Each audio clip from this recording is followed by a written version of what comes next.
모세는 과거에 자신이 어떻게 이스라엘을 위해서 기도했는지, 그리고 하나님께서 어떻게 응답하셨는지를 이제 가나안 땅으로 곧 들어가게 될 이스라엘 자손들에게 들려줍니다.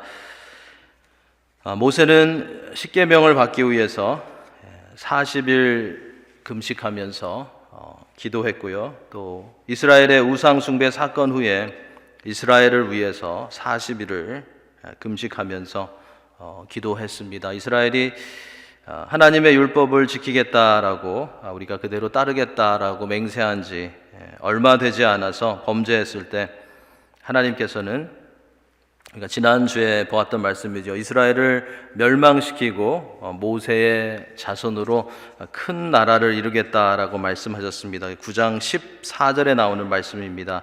나를 막지 말라.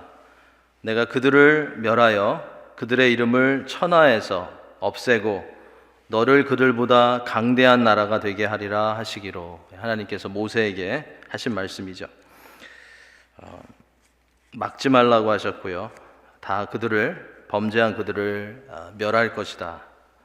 그들의 이름을 천하에서 없애버리겠다. 그런데 너를 통해서 강대한 나라가 되게 하겠다라고 하나님께서 말씀하셨습니다. 그런데 이 말씀에 대한 모세의 반응이 굉장히 놀랍습니다. 모세는 그럼에도, 그렇게 해도 불순종했던, 그렇게도 불순종했던, 그리고 자기를 힘들게 했던 이스라엘 백성들을 다 쓸어버리고 모세와 함께 새로운 나라를 시작하시겠다라는 하나님의 말씀에 즐거워했던 것이 아니라, 신이 난 것이 아니라, 기뻐한 것이 아니라 무척 괴로워했습니다. 이스라엘 백성은 모세가 그들의 지도자로 세워지는 날부터 목이 곧은 그런 백성으로 하나님의 명령에 불순종하는 자들이었습니다. 그럼에도 불구하고 모세는 이스라엘 백성들이 그들의 죄의 대가로 심판당하는 것을 가만히 지켜볼 수가 없었던 것입니다. 그래서 그는 백성들을 위해서 기도했습니다. 그 기도의 내용을 우리가 오늘 본문에서 보게 됩니다. 우리는 죄를 범해서 하나님으로부터 심판을 받게 되는 그런 상황에서는 먼저 이 죄의 문제를 가지고 하나님께 기도했을 텐데, 또 연약함을 용서해 달라고 기도했을 텐데, 모세는 백성들의 죄를 철저하게 인정하면서 그 죄보다 더 크신 하나님의 긍휼하심을 구하는 것을 오늘 본문에서 볼 수 있습니다. 이것이 모세의 성숙한 그런 기도의 모습이었던 것입니다. 죄보다, 심판보다, 문제보다 크신 하나님의 사랑과 또 하나님의 긍휼하심을 의지해서 모세는 기도했던 것입니다. 모세는 40일 40야를 여호와 앞에 엎드려서 간절히 기도했습니다. 첫 번째로 모세는 26절에서 이렇게 기도했습니다. 우리 26절 말씀 같이 읽겠습니다.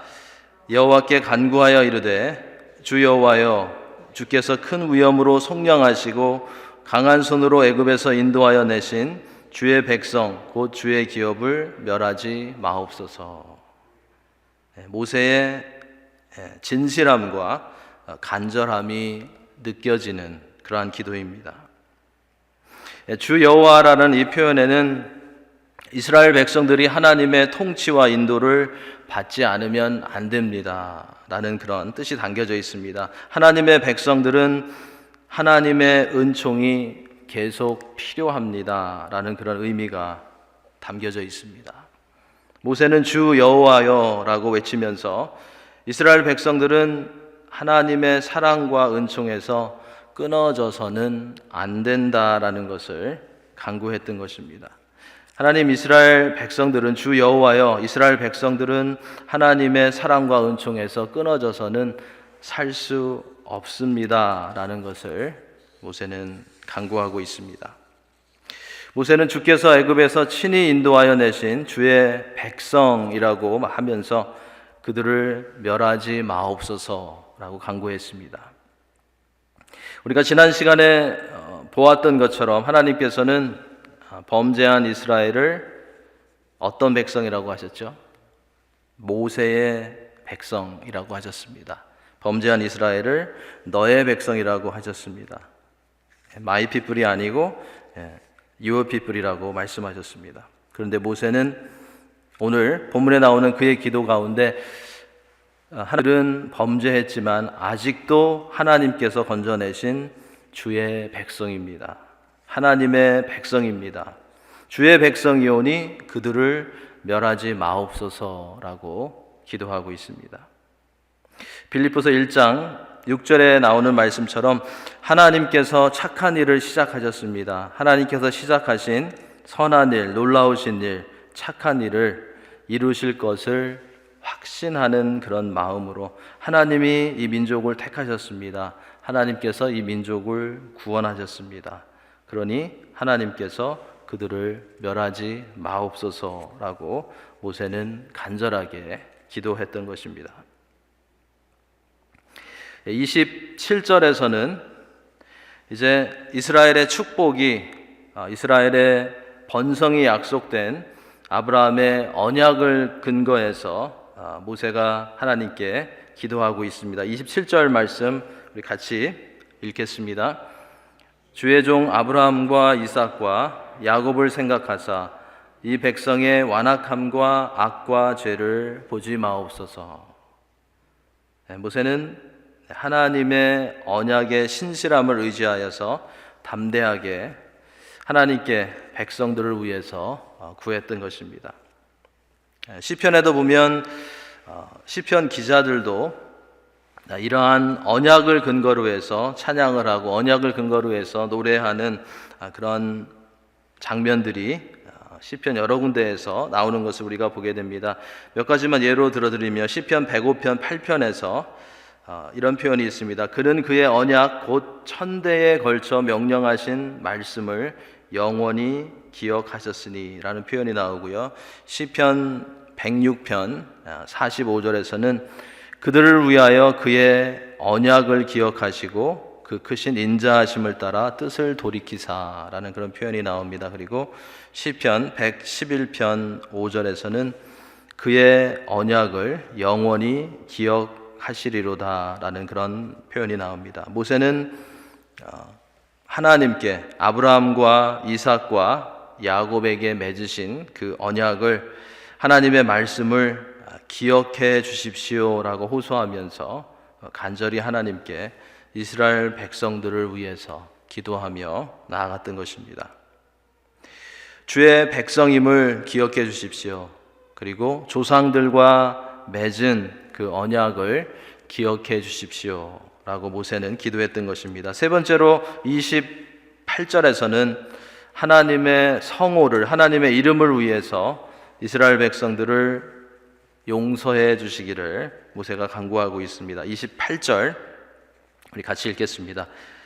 주께서 우리를 인도하여 내신 그 땅, 백성이 말하기를 여호와께서 그들에게 허락하신 땅으로 그들을 인도하여 드릴 만한 능력도 없고 그들을 미워하기도 하사 광야에서 죽이려고 인도하여 내셨다 할까 두려워하나이다. 그것이 모세의 두려움이었습니다. 모세는 하나님께서 범죄한 하나님의 백성을 버리신다면 이방 민족들이 뭐라고 하겠습니까? 특별히 애굽 사람들이 하나님 뭐라고 하겠습니까? 그들이 하나님을 비방하지 않겠습니까?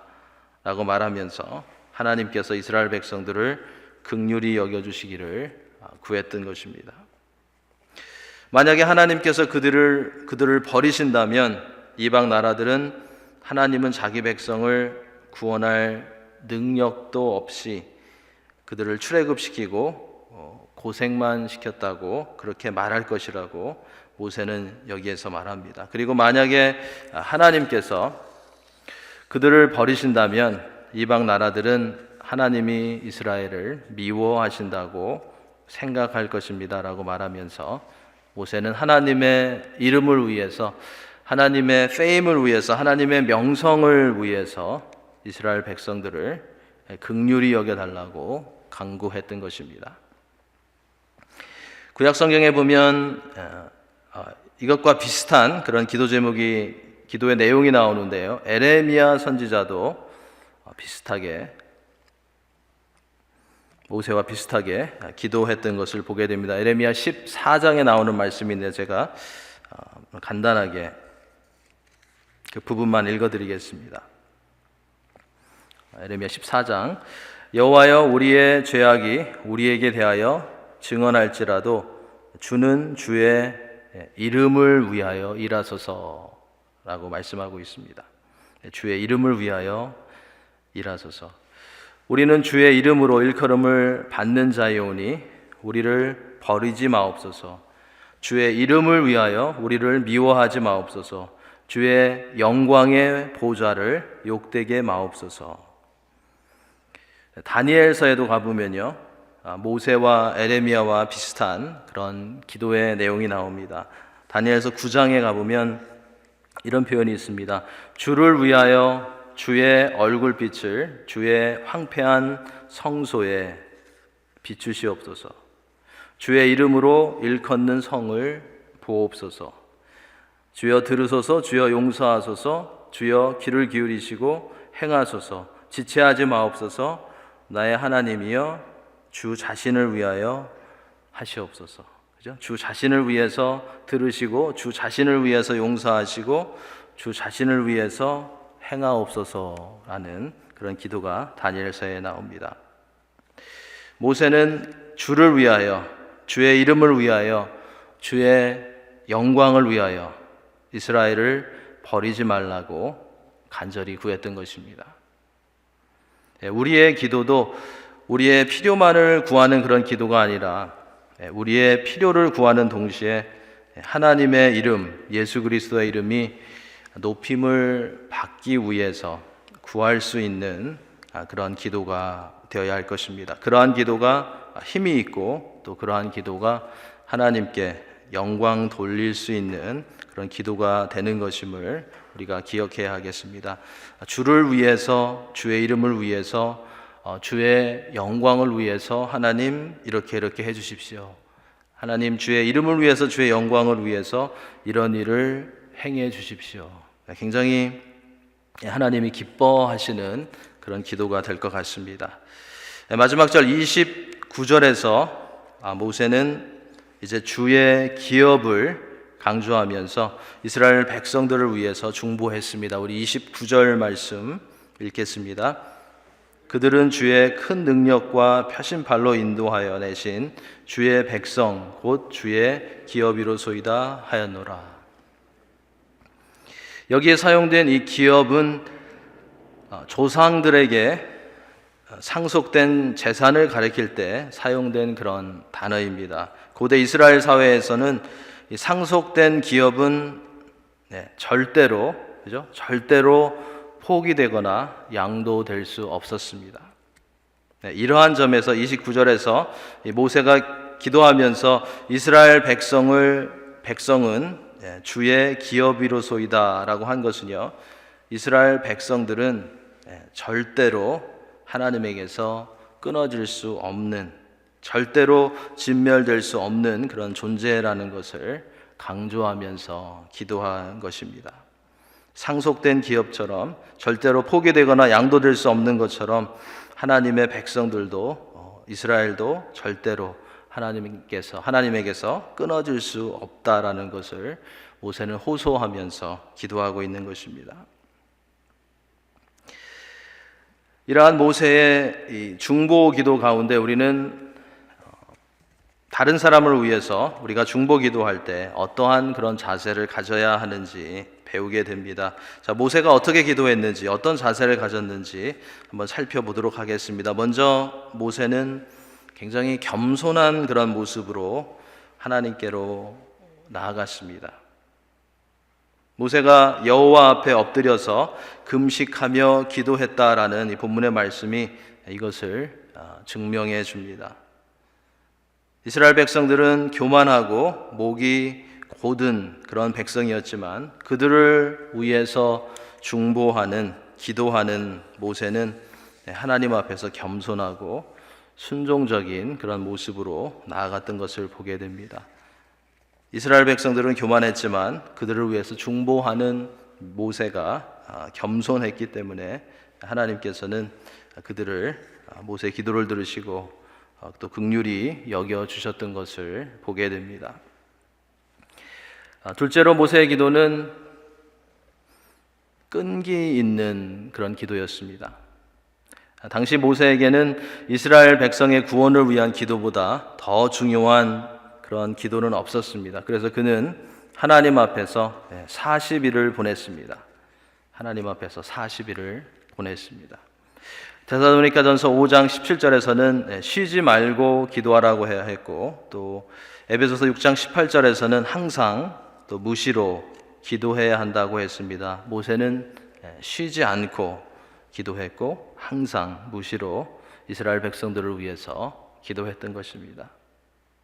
우리가 말도 안 되는 것을 우리의 욕심을 위해서 끝까지 얻어내려고 매달리는 것에는 문제가 있지만, 중요한 기도 제목을 가지고 쉽게 포기하지 말고 끈기 있게 기도해야 한다는 것을 우리는 여기서 배우게 됩니다. 우리는 우리가 가지고 있는 갈급한 기도 제목을 가지고 다른 누구에게도 갈 수 없다라는 그런 심정으로 끈기 있게 하나님께 나아가 기도할 수 있는 그런 성도가 되어야 할 것입니다. 오직 하나님만이 이 상황을 아시고 오직 하나님만이 도우실 수 있다라는 것을 믿으면서 쉬지 말고 계속해서 항상 기도할 수 있는 그런 성도가 되어야 하겠습니다. 하나님이 우리의 피난처이시고, 시편 46편 1절의 말씀이죠. 하나님이 우리의 피난처이시고 환난 가운데 만나는 큰 도움이시라는 것을 믿으면서 무시로 기도하는 그런 성도가 되어야 할 것입니다. 셋째로 모세의 기도는 희생적인 그런 기도였습니다. 그는 쉽게 그냥 아무렇게나 기도하지 않았고, 불순종으로 인해서 위험에 빠진 이스라엘 백성들을 위해서 최선을 다해서 금식하며 기도했습니다. 모세는 자기의 희생이 있는 그런 기도를 한 것입니다. 이처럼 진정한 중보 기도에는 희생이 있습니다. 우리의 시간을 드려야 하고요, 우리의 마음을 드려야 하고, 또 다른 일에 앞서 우선순위를 두어야 하고, 배고픔을 이기면서 금식하며 또 기도해야 하는 그런 희생이 있어야 한다는 것입니다. 우리는 중보 기도를 하는 가운데 무엇을 희생하고 있는지 한번 이 말씀을 보면서 생각해 보면 좋을 것 같습니다. 우리가 중보 기도를 한다고 하는데요, 우리가 기도한다고 하는데 우리는 그 중보 기도를 하는 가운데 무엇을 희생하고 있는지, 중보 기도를 위해서 더 양보하고 더 내려놓고 더 희생하기를 두려워하지 않는, 또 힘쓰는 그런 성도가 되어야 하겠습니다. 넷째로 모세의 기도는 동정심과 사랑이 있는 그런 기도였습니다. 우상 숭배의 원인을 제공한 아론과 또 금고리를 가지고 와서 열광적으로 우상을 만들어 달라고 하고 또 섬기려고 했던 백성들은 세상적인 생각과 감정으로는 그냥 멸망하게 놓아두는 것이 더 맞았습니다. 그런데 모세는 아론과 이스라엘 백성들을 향한 사랑과 동정심으로 최선을 다해서 즉시로 하나님께 나아가서 기도하기 시작한 것입니다. 모세의 이러한 기도의 모습은 우리가 좋아하는 사람, 우리에게 잘해주는 사람뿐만 아니라 우리를 실망시키고 우리를 힘들게 하는 사람을 위해서도 중보 기도해야 한다는 것을 가르쳐 줍니다. 굉장히 힘든 일이죠. 마태복음 5장 44절에서 예수님께서는 너희를 박해하는 자들을 위해서도 기도하라고 말씀해 주셨습니다. 우리가 기도할 때 우리의 마음에 들지 않는 사람이나 우리가 좋아하지 않는 사람을 위해서, 우리를 힘들게 하는 사람을 위해서도 항상 무시로는 잘 못할 것 같아요. 솔직하게. 그죠? 근데 가끔씩은 그런 사람들을 위해서도 가끔씩은 기도할 수 있는, 가끔씩은 그들을 위해서도 중보할 수 있는 그러한 큰 마음을 소유한 그런 하나님의 자녀들이 되어야 하겠습니다.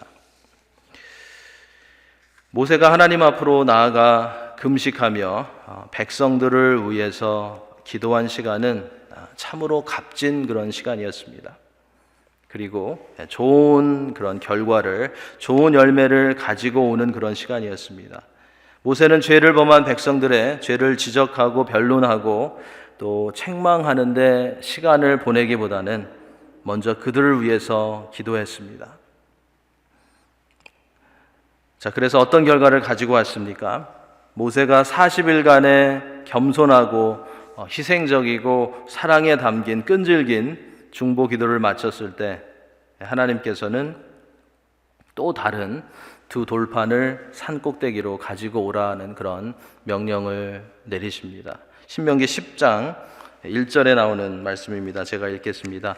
그때 여호와께서 내게 이르시기를 너는 처음과 같은 두 돌판을 다듬어 가지고 산에 올라 내게로 나아오고 또 나무괴 하나를 만들라. 자, 이것이 무엇을 말하는 것일까요?